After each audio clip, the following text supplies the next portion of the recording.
What would it be like, I wonder, if humans could slobber as freely as dogs?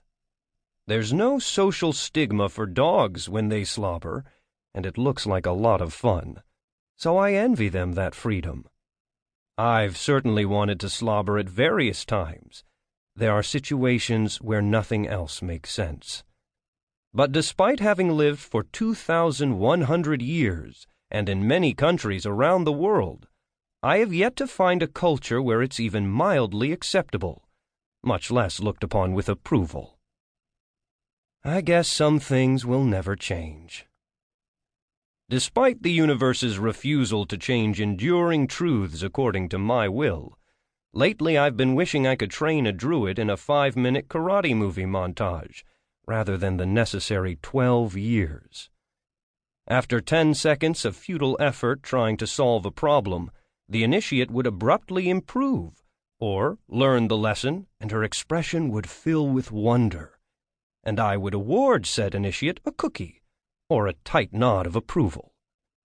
The initiate would bask in the glory of an achievement, and then move on to the next difficult challenge for another 10 seconds, and so on, until a triumphant swell of music and a slow-motion high five signaled victory and completion. We would smile the radiant smiles of actors in fast food commercials, merrily chuckling as we ate enough grease to make our hearts explode like meat grenades. But training my apprentice Granuaile wasn't like that at all. Shaping her mind for druidry was rough and monotonous for both of us, yet shaping her body was fraught with peril.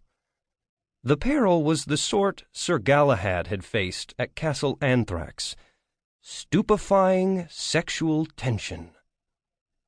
Every winter solstice, I gave my apprentice an entire wardrobe of loose, shapeless sweats, and she kept buying herself tight, form-fitting outfits to wear in the summer months.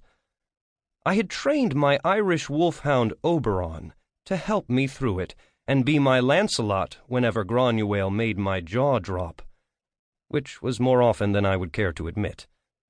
She'd go through her kicks and lunges and various stances and build up a sweat.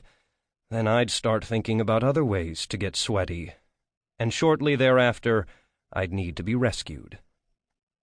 "Can't I have just a little bit of peril?" I would ask Oberon through our mental link. "No, it's too perilous," he'd say, and then I'd have to give him a snack, which would force me to tear my eyes away from Granuaile and redirect my thoughts into less prurient channels. It might sound silly, but it was self-preservation.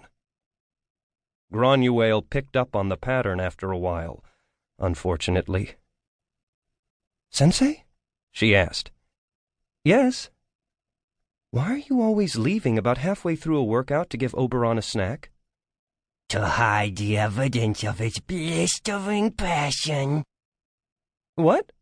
Well, he's a good dog." "To sequester the sight of his untrammeled lust." "Granted, but he's a good dog all the time, and the only times you interrupt what you're doing to give him a snack are during workouts." "To conceal the tower of his carnal desire." I reward him sometimes for using big words, and sometimes I reward him for shutting up. "To delay the dawning of his enormous longing." Now would be a good time to shut up. "I'd better get a snack." Deal. "So, what did he say just now?" Granuaile asked. "I'm sorry, but that's classified information." Oberon chuffed, and Granuaile's eyes narrowed. She knew the dog was laughing, blast him, and now she'd be determined to find out what he thought was so funny.